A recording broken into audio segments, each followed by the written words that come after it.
we're going to create a beginner level portfolio in Notion.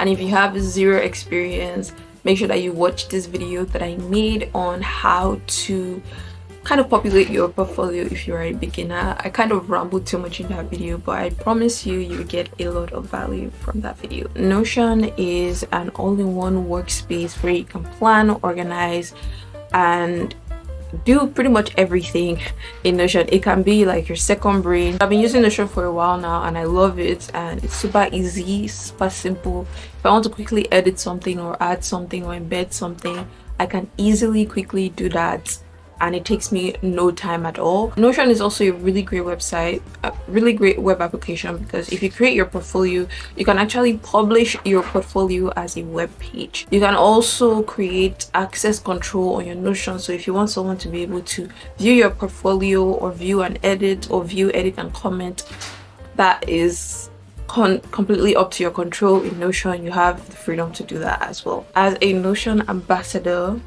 hey, please go and download Notion. I will leave the link in the description box below. Now I'm going to share my screen and walk you guys through my portfolio. I don't know if I should even show you guys my portfolio, but I will explain as I do this so that it makes more sense. Okay, so we have this portfolio right here. It's my portfolio. I still need to clean this up. My portfolio has been like this for the longest time. You want to start with a simple title. When you create a page, each page has a title, so you want to create your page title, which I have here as creative director, social media and video editing. For this portfolio, I use it to get clients for both social media virtual assistants, social media management and video editing, or any creative work at all, and they need like a creative mastermind behind it. This is the portfolio I use. I kind of want to clean this up because I want my portfolio to be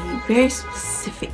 Right now I have a lot of buzzwords here, but it can definitely be cleaned up a little bit more. When you decide what service you want to offer or what niche that you want to offer your freelance services in, you want to have a clear title of what you do.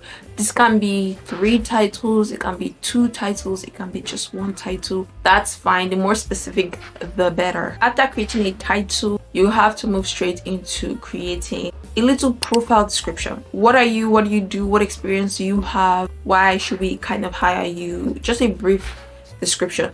This could look like, hi, my name is Winnie. I am a professional video editor in the lifestyle niche, blah blah blah blah, all of that. If you guys want a sample, I will leave a Notion template in the description of this video. It's going to obviously be in my niche, in my area of focus, because that's what I do. You can just tweak it and make it more personal to you.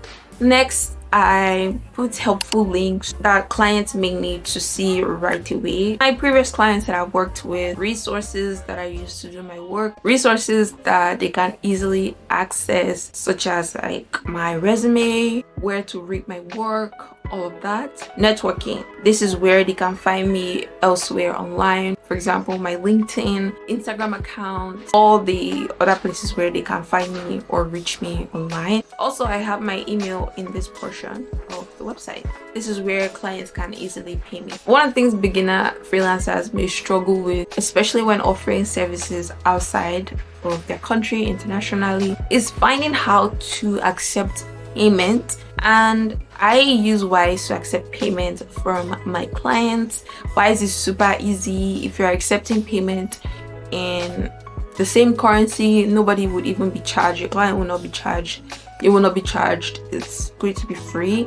All you have to do is just take the time to set it up and you're good to go. You don't get charged for creating an account or anything like that. Next thing I would recommend is just highlighting some skills that you have or services you can easily offer to that person.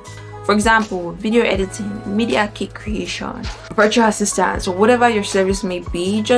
I do this so that even without scrolling all the way to the bottom of my portfolio, clients can already get a glimpse of what I am about, what my profile is about, what services I can easily offer to them if I get hired. This is very easy for them to just see everything at a glance, what I do and what services I offer. Next, and this one is just to showcase my work. If you don't want to show your clients, you can just show my work. If you are a beginner, you probably don't really have any notable clients that people can easily spot. I've worked with some big clients, especially here in Nigeria, so I do put my clients on display.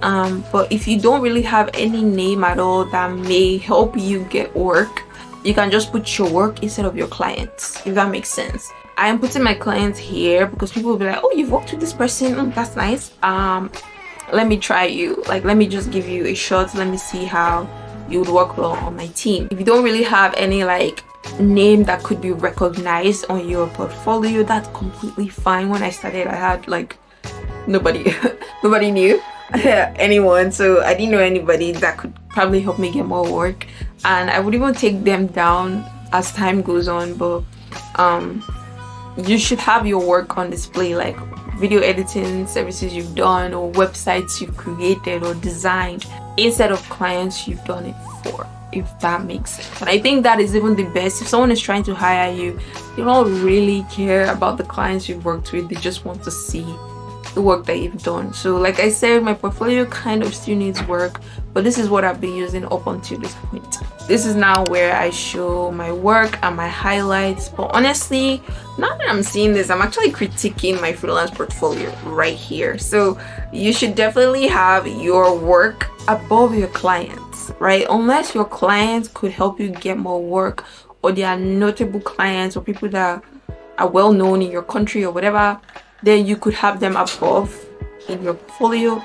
If they're not, they should be at the very bottom of your portfolio, and your work, your achievement, or your impact should come before your clients. So that is a very simple walkthrough of my Notion portfolio. This is super easy. If you guys also want like a Canva walkthrough, let me know and I'll definitely do that.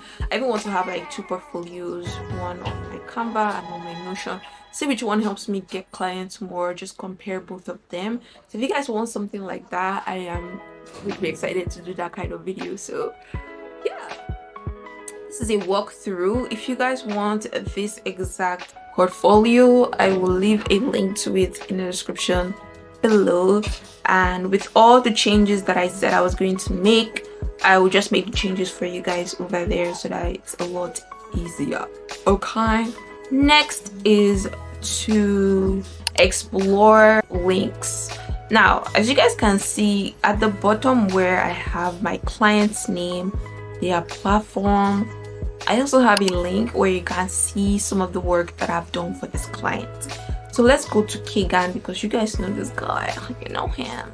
I used to be Keegan's mystery assistant. If you guys don't know, hi, shameless plug. So over here, I don't know if you guys know from his videos online, there's a new scam in town. It was a strategy that worked well, and I suggested to him that we should milk with this strategy and try to get, you know, more followers from the strategy. And this strategy alone, this scam alert strategy, was very helpful in bringing in millions of views and thousands of subscribers. So this is another portion of your website. So if you have any impact that is notable, you want to also have that on your portfolio. But of course, if you are a complete beginner, you may not really have something like this to showcase, but if you do, please highlight it, especially if it's like the only one you have or 1 out of 2 that you have.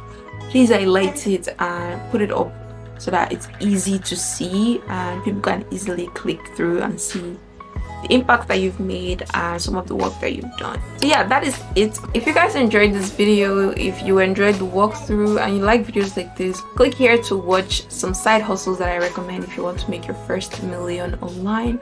Also click here if you want to see how to start freelancing as a beginner. If you enjoyed the video, like, subscribe, and I'll see you in the next one.